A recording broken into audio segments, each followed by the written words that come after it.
The Son of Man came to serve and to give his life as a ransom for many. The Lord be with you. A reading from the Holy Gospel according to Mark. James and John, the sons of Zebedee, came to Jesus and said to him, "Teacher, we want you to do a favor for us." And Jesus said, "What do you wish me to do?" They answered, "Grant that in your glory we may sit, one at your right and one at your left." Jesus said to them, "You do not know what you are asking. Can you drink the cup that I drink, or be baptized with the baptism with which I am baptized?" And they said, "Yes, we can." Jesus said to them, "The cup that I drink you will drink, and with the baptism with which I am baptized you will be baptized. But to sit at my right or my left is not mine to give. It is for those for whom it has been prepared." When the 10 heard this, they became indignant at James and John. So Jesus summoned all of them and said to them, "You know that those who are recognized as rulers over the Gentiles lord it over them. Their great ones make their authority over them felt. But it shall not be that way with you. Rather, whoever wishes to be great among you will be your servant. Whoever wishes to be first among you will be the slave of all. The Son of Man came not to be served, but to serve, and to give his life as ransom for many." The Gospel of the Lord Jesus Christ. I'm not usually at the 9 o'clock Mass, but I love being here. It's a nice time of day to begin our prayers and to worship together. James and John had no idea what they were asking for. When we read the first reading from Isaiah, which is such a beautiful, compassionate reading, we hear what we call the suffering servant talked about. The one who will give his life for many and offer his life for the salvation of others. When that was written, it was after the fact. In other words, Isaiah is proposing that, and we don't know the answer, the people of Israel, one person, or a great prophet is the one he's talking about. But it happened after the fact. Now, he looks at the people of Israel, he looks at their bondage, he looks at their slavery, he looks at their pains, and he's telling them, stick to it, because the one who experiences all this will be rewarded. So he's like preparing us, the Christians, to look forward by looking backwards into the people of Israel. So the character, again, we don't know if the person we call suffering servant means all of Israel, one person, or a specific person, but that's all right. It doesn't really matter, because imagine the joy of Matthew, Mark, and Luke when they experienced Jesus and it came their time to write about Jesus in the Gospels. When they went back into the Old Testament and looked at all the pages, they must have been so ecstatic when they read this reading and the rest of Isaiah and said to themselves, I got the answer. He's talking about Jesus. He didn't know he was talking about Jesus, because that's God's insight, but he's talking about Jesus. Jesus is the one who bears our infirmity. Jesus is the one who carries our crosses. Jesus is the one who gives his life for us. And they wove that into the Gospels, fulfillment of the Old Testament. So the bottom line is, Jesus is that person, but he's not like the victorious king, like the apostle said, when you come into your glory. He's the suffering servant. And through his suffering achieves accomplishments. Now, any of us know that. If you put your time in, whether it's a job, whether it's a parent, whether it's school or employment, you put your time in, it's not going to be easy. They say, and it does apply to me, I know that, they say if you enjoy what you do, it's never a job. I love what I do. As a priest and as a family therapist, and as an artist, I love all of that. The gifts that God has given me, I do, and I enjoy doing them. But they're time-consuming. And for the rest of us, the people say, if you enjoy what you're doing, it's not a job. Well, we as Christians, hate to say it, don't always enjoy being a Christian. Today we're celebrating Grandpa's death a year ago. And that was sad. But yet the family is here in their suffering toward resurrection, toward Jesus Christ, saying the suffering is paying off because we believe that he rests with God, and we are getting consolation by being here today. Yes, the pain is still there. It never goes away when you lose someone you love. And that's the crux of the mystery of being a Christian. Okay, so Peter and the apostles are walking along, and Jesus sees two of the brothers, James and John, and they come up to Jesus and says, Jesus, I want to ask you a favor. Now, they were nice guys, and this is another version of the same story. Another version, the other gospel, is that the mother of James and John comes up to Jesus, basically asking the same question. So it must have made an impression on the evangelists for them to record it in two different ways. When you come into your glory, may I sit on one side and my brother sit on the other side? Jesus says, you don't know what you're asking. Can you drink the cup that oh, yeah. Can you baptize into the baptism? Yeah. Well, they had no idea what they're saying yeah to. Saying yeah is saying yes to Jesus and his way of living life, which is the cross and the glory. So they're really asking to sit next to Jesus in a hot seat, basically. When you come into your glory, I want to sit in the hot seat right next to you. No one would say that. No one would say, I want to sit where you sit and suffer like you suffer. No, they wouldn't have said that. Time proves itself that that's exactly what happened, but they wouldn't have said that. They wouldn't have thought it. They're talking about glory. They're talking about king. They're talking about, white horse conquering the Romans.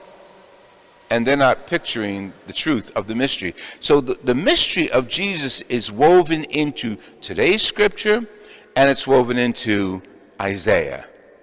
That through suffering, not that we're not masochists, but through suffering and an attitude towards suffering, we get closer to God. When we're on a goal, a trajectory of life, whether it's romance, whether it's occupation, whether it's our family prayers, as we look to the goal, there's going to be suffering along the way because we're human. One of the patrons of our parish, Mother Cabrini, experienced that, and I thought that would be a good example to use today.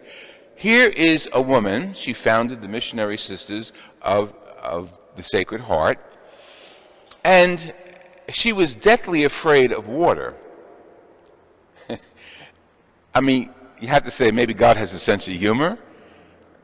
And her first mission was across the seas to come to the United States. That was her mission.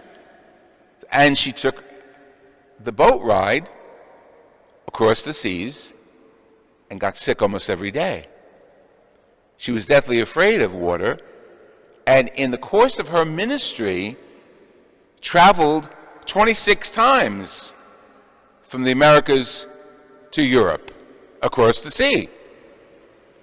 This is a woman who had a lot of energy and a lot of vision. I mean, who would not support a woman who was tiny but had a lot of spark and says, I want to found orphanages, schools, hospitals for poor immigrants. Who would not say, oh, go for it, girl? No, that support wasn't there. People didn't say, oh, here comes Francesca Cabrini. Let's give her support that she needs to help the poor. She fought for it. She was a tiger. And with her mission in mind of accomplishing schools and orphanages, and which she did from literally coast to coast, from New Jersey and New York, way over to California, Chicago, and all throughout the country. 26 missions. And south. She went south to Costa Rica and Panama. More missions. Orphanages, hospitals, schools. Her joy was to found these places, to establish them. That was her joy. That was her goal. But right along the way, she had a cross. She suffered. Physically, she suffered because she had an illness from childhood that she eventually died with at only 67 years old in Chicago. But she never let her illness, her declining health, or the challenges, the economic and social challenges, defer her ministry. She had a focus. The suffering came with it. Did she say, oh, I'm going to suffer, yay for you? No, nobody says that. You have to be a nut to do that. You have to be a masochist to say that. But if we say we follow Jesus Christ, we know we're going to suffer. Good, love, charity costs a great deal. And if we, who are Christians, follow Jesus' example, we're going to suffer a great deal with him. But it doesn't deter us. It should give us more strength, because if we took the scriptures, we realize, oh, it was already planned that way. We as human beings, to do good, God's good will, are going to have to suffer. We're going to pay a price. And Mother Cabrini, again, never said, oh, we don't have the money for this. I'll get the money. I mean, she's like Italian-American. She's the first, as you know, first Italian-American saint. So she's the first naturalized American saint, canonized in 48, I think. But she never let her accent, she never let her Italian education get in the way.